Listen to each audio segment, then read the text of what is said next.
تو اللہ تعالیٰ کی طرف سے اعلان ہوتا ہے، 24 گھنٹے دن رات یہ اعلان ہوتا ہے، هل من مستغفر فاغفر له، هل من تائب فاتوب علیہ، هل من سائل فاعطیہ۔ یہ 3 آوازیں 24 گھنٹے چلتی ہیں آسمانوں پر۔ کوئی ہے معافی مانگنے والا، میں اسے معاف کروں، کوئی ہے توبہ کرنے والا، میں اس کی توبہ کو قبول کروں، کوئی ہے مجھ سے مانگنے والا کہ میں اسے عطا کروں۔ اور پھر ایک فرشتہ اعلان کرتا ہے، یا باغ الخیر اقبل، اے نیکی کے چاہنے والے زور لگا، آگے بڑھا۔ اور دوسرا فرشتہ اعلان کرتا ہے، یا باغ الشر ادبر، اے گناہوں میں ڈوبے ہوئے انسان واپس آ جا، اللہ کی چھاؤں میں آ جا، اللہ کی رحمت میں آ جا، اللہ کی بخشش کی چادر میں اپنے آپ کو چھپا لے۔ اور اس میں فرض 70 فرض کے برابر ہو جاتا ہے، نفل فرض کے برابر ہو جاتا ہے۔ اور علی رضی اللہ تعالیٰ عنہ علیہ السلام کا فرمان ہے کہ کوئی شخص ایک فرض روزہ چھوڑ دے، پھر اس کی قضا میں قیامت تک عملی نفلی روزے رکھتا رہے تو اس ایک فرض کو نہیں پہنچ سکتا۔ تو سارے دوستوں سے درخواست ہے کہ روزے کا اہتمام فرمائیں اور اللہ کی رحمت کو لوٹ لیں۔ اور میں ایک حدیث سناتا ہوں کہ میرے نبی نے کس طرح رمضان کا استقبال کیا۔ آپ ممبر پر تشریف لائے، خصوصی طور پر جمع کیا، یا جمعہ کا خطبہ تھا تو آپ خطبہ بیٹھ کے نہیں دیتے تھے، کھڑے ہو کے دیتے تھے، چونکہ آپ کا خطبہ مختصر ہوتا تھا۔ تو آپ نے فرمایا، ماذا یستقبلکم وماذا تستقبلون، وہ کون آ رہا ہے؟ مفہوم ہے، لفظی ترجمانی مفہوم مدر۔ انہوں نے کہا وہ کون آ رہا ہے اور تم کس کی طرف جا رہے ہو؟ سب یوں ہو گئے۔ پھر آپ نے کہا، ماذا یستقبلکم وماذا تستقبلون، وہ کون آ رہا ہے اور تم کس کی طرف جا رہے ہو؟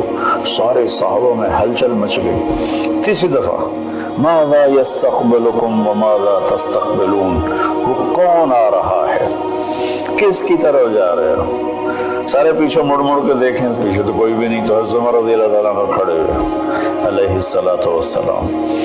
انہوں نے فرمایا، یا رسول اللہ اوحی نزل، یا رسول اللہ کوئی وحی آئی ہے؟ آپ نے فرمایا لا، کہ نہیں۔ اعدو حضر، اللہ نے آپ کو آنکھ دی ہے دیکھنے والی، تو کیا کوئی دشمن مدینے کی طرف آ رہا ہے اور آپ نے دیکھ لیا ہے اور وہ ہم پر حملہ کرنے آ رہا ہے، ہم تیاری کریں؟ آپ نے کہا اللہ، نہیں، یہ بھی نہیں۔ تو انہوں نے پوچھا، بھائی یا رسول اللہ کون آ رہا ہے؟ تو آپ نے کہا رمضان آ رہا ہے۔ سبحان اللہ، کیا خوبصورت انداز تھا متوجہ کرنے کا، عظمت بٹھانے کا، ہیبت بٹھانے کا، کہ رمضان آ رہا ہے۔ پھر آپ نے اس کے فضائل سنائے کہ اس میں جنت کے دروازے کھل جاتے ہیں، جہنم کے دروازے بند ہو جاتے ہیں، اور جنت کی حوریں اللہ سے دعا کرتی ہیں کہ اللہ اس رمضان میں اپنے نیک بندوں میں ہمارے شوہر ہمارے لیے منتخب فرما اور ان کے ذریعے ہماری آنکھیں ٹھنڈی فرما۔ اور جہنم کے سارے دروازے بند ہو جاتے ہیں، شیطان قید ہو جاتا ہے۔ اور اس رمضان کا مطلب ہے جلنا، رمض یرمز، جلنا۔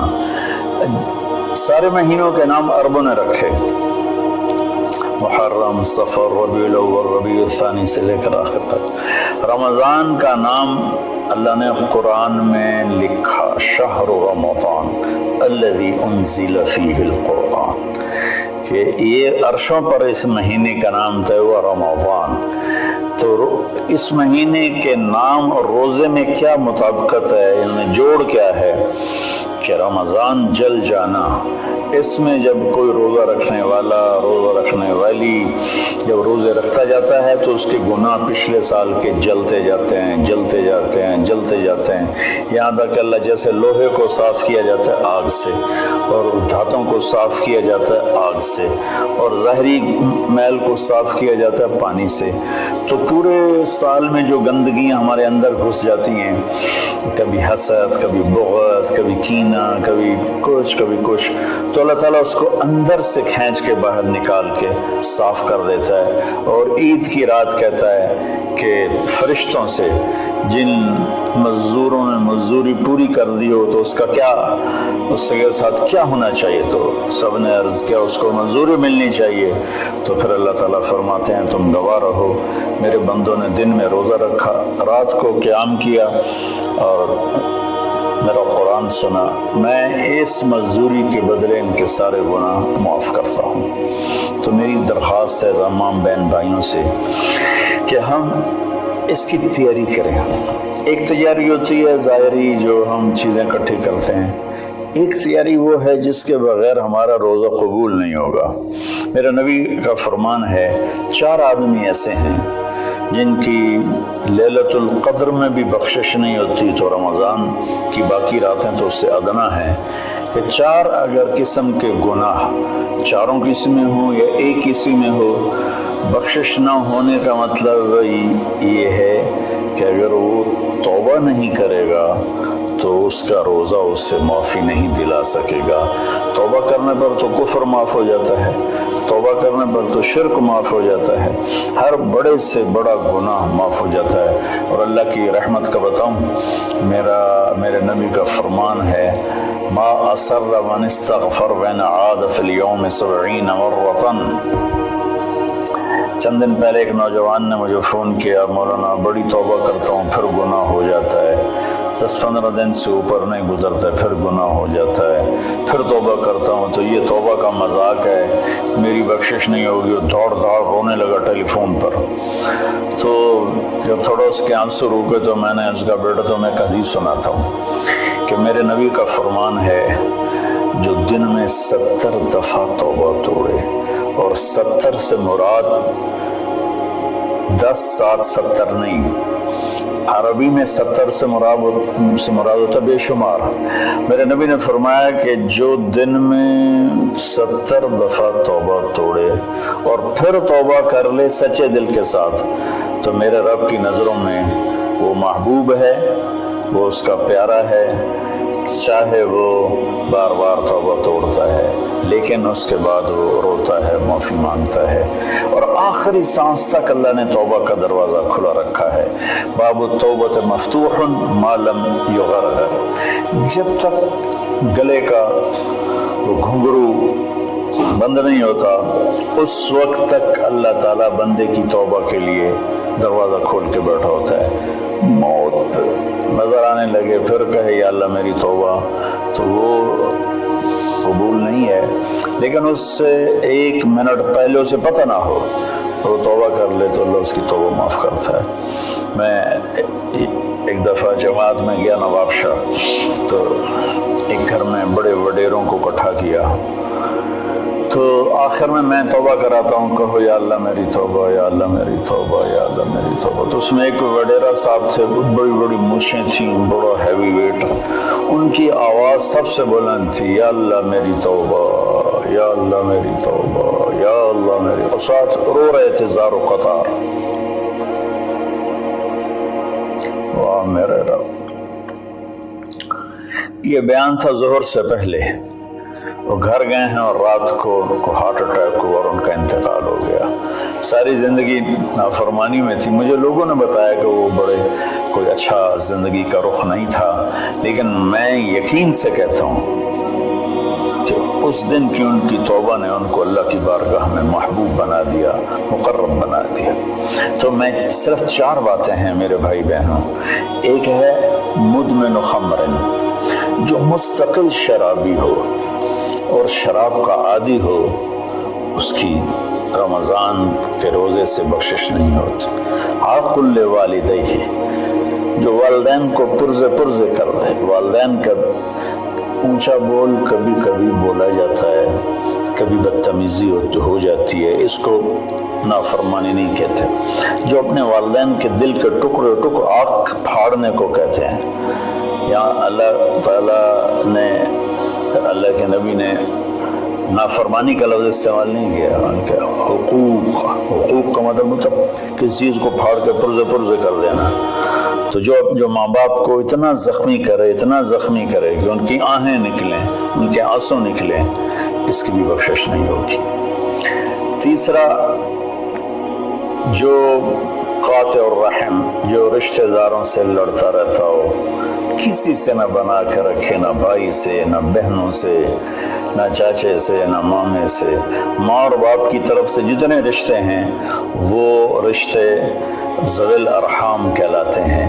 جو ان رشتوں کو توڑتا ہے اور ان سے لڑتا بھڑتا ہے، اپنے آپ کو سپیریئر سمجھتا ہے، یہ سب گند ہے، یہ سب ایسے ہیں، ایک اس کی بخشش نہیں ہوتی۔ اور چوتھا ہے المشاحن، جو دل میں کسی کے لیے بغض پالتا ہو، نفرت رکھتا ہو، حسد رکھتا ہو۔ المشاحن کا لفظ ان ساری چیزوں پر ہے۔ تو میرے بھائی بہنوں، اس میں جو چیز سب سے زیادہ عام ہے نا، وہ آخری ہے۔ ہر آدمی شرابی نہیں ہے، اللہ کا فضل ہے، کروڑوں مسلمانوں نے کبھی شراب کو دیکھا بھی نہیں ہے۔ ہر آدمی ماں باپ کا نافرمان نہیں ہے، ہر آدمی اپنے رشتہ داروں سے لڑا ہوا نہیں ہے، لیکن ہر آدمی اپنے دل میں کسی نہ کسی کا بغض پالے بیٹھا ہے، کسی نہ کسی کی نفرت لیے بیٹھا ہے، کسی نہ کسی کا حسد لیے بیٹھا ہے، کسی پر غصہ لیے بیٹھا ہے۔ چونکہ انسان کی فطرت ہے کہ وہ منفی چیزوں کی طرف جلدی جاتا ہے، نیگیٹیویٹی کی طرف ایسے جاتا ہے جیسے پانی اوپر سے نیچے، اور پازیٹیو چیزوں کی طرف جانا مشکل ہوتا ہے جیسے نیچے سے اوپر جانا۔ تو اس میں پھر آدمی پھسل جاتا ہے۔ ایک اس ہمارے سوشل میڈیا نے اس طرح نفرت پھیلا دی ہے، جھوٹی باتیں کر کے، جھوٹے عنوان لگا کر۔ تو میری گزارش ہے سارے بہن بھائیوں سے، ہم رمضان کی تیاری کریں۔ کیا تیاری کریں؟ ہم اللہ نہ کرے کوئی شرابی ہو، کوئی ہے تو اللہ کے واسطے توبہ کر لے۔ اللہ نہ کرے کہ کوئی ماں باپ کا نافرمان ہو، ہیں بہت سے ہیں، کوئی ہیں تو وہ توبہ کر لے۔ اللہ نہ کرے کوئی رشتہ داروں سے لڑتا رہتا ہو، کوئی ہے تو وہ توبہ کر لے۔ میرا رب نہ کرے کہ ہمارے دلوں میں میل ہو، ہم اپنی میل کو صاف کر لیں۔ میرے نبی نے فرمایا کہ اے میرے بیٹے انس، میری ایک عظیم الشان سنت ہے، میں شارٹ کٹ کر کے بتا رہا ہوں، اگر تو اس پہ قابو پا گیا تو تو جنت میں میرا ساتھی بن جائے گا۔ اور وہ یہ ہے کہ اس دل کو پوری دنیا کے انسانوں کے کھوٹ سے پاک کرتا ہے۔ لیس فی قلبک غش لأحد فافعل۔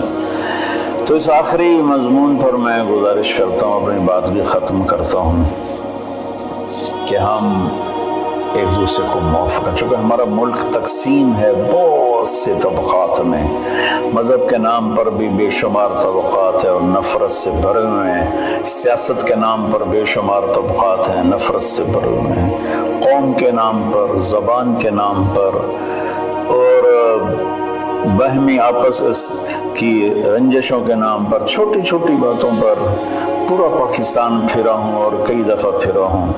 ہمارے دل بہت زیادہ گند سے بھرے ہوئے ہیں۔ تو میں سب کے سامنے ہاتھ جوڑتا ہوں، بھائیو اپنے دلوں کو صاف کرو، سب کو معاف کرو۔ میں سب سے پہلے سارے سامعین سے معافی مانگتا ہوں کہ اگر میری وجہ سے کسی میرے بھائی بہن کا دل دکھا ہو، چونکہ بولنے والا نبی نہیں ہوتا، بولنے والا انسان ہوتا ہے، اور کبھی بھی نہیں ہو سکتا کہ وہ خطا نہ کرے، یہ ناممکن ہے۔ صرف وحی کی صفت ہے، خطا سے پاک ہے۔ باقی بڑی سے بڑی کتاب ہو لکھنے والے یا بولنے والے کی زبان ہو، اس سے خطا قبول نکلتا ہے۔ ہمیں اس کی اچھی تعویل کرنی چاہیے بہرحال۔ اور میں آپ سے کہتا ہوں سب کو معاف کر دیں۔ وہ چھوٹی چھوٹی باتوں پہ لڑ، اس نے مجھے کھانے پہ نہیں بلایا، بول چال بند ہو گئی، اس نے مجھے سلام نہیں کیا، بول چال بند ہو گئی۔ اتنی چھوٹی چھوٹی باتوں پہ ہماری لڑائیاں چل رہی ہیں۔ اس نے ہمیں رشتہ نہیں دیا، بول چال بند ہو گئی۔ تو بہت چھوٹی چھوٹی باتیں ہیں جس پر لڑائیاں شروع ہو جاتی ہیں، نفرتیں شروع ہو جاتی ہیں. تو میری آپ سب سے گزارش ہے کہ ہم روزے کا اہتمام کریں، تراویح کا اہتمام کریں. رمضان میں قرآن اترا اور رمضان کی سب سے بڑی عبادت قرآن کی تلاوت ہے. سارے ذکر اذکار سوائے جو سنت اذکار ہیں وہ کر کے بس سارا دن آپ قرآن پڑھیں. میرے ایک دوست ہیں، میرے ساتھی تھے رائمنڈ میں، مولوی ثناء اللہ صاحب، وہ رمضان میں ایک دن میں قرآن ختم کرتے ہیں. اب بیمار ہو گئے ہیں تو 3 دن میں کرتے ہیں. ان کا سارے سال کا معمول ہے 3 دن میں قرآن ختم کرتے تھے. اب کافی بیمار ہیں، اب پتہ نہیں ان کی کیا صورت حال ہے، بنگلہ دیش میں ہوتے ہیں، لیکن ان کا عام معمول تھا زیادہ سے زیادہ 1 ہفتہ قرآن ختم. تو ہم باقی نفلی عبادات، اشراق ہے، اوابین ہے، چاشت ہے، سارا کچھ کریں، لیکن ایک تراویح کا اہتمام کریں کہ ہر سجدے پہ 1500 نیکی لکھی جاتی ہے. اور ایک قرآن کی تلاوت کا اہتمام کریں. جھوٹ نہ بولیں، غیبت نہ کریں، حسد نہ کریں، بغض نہ رکھیں، ماں باپ سے ناراضگی نہ ہو، شراب سے دوری ہو. یہ چند چیزیں ہیں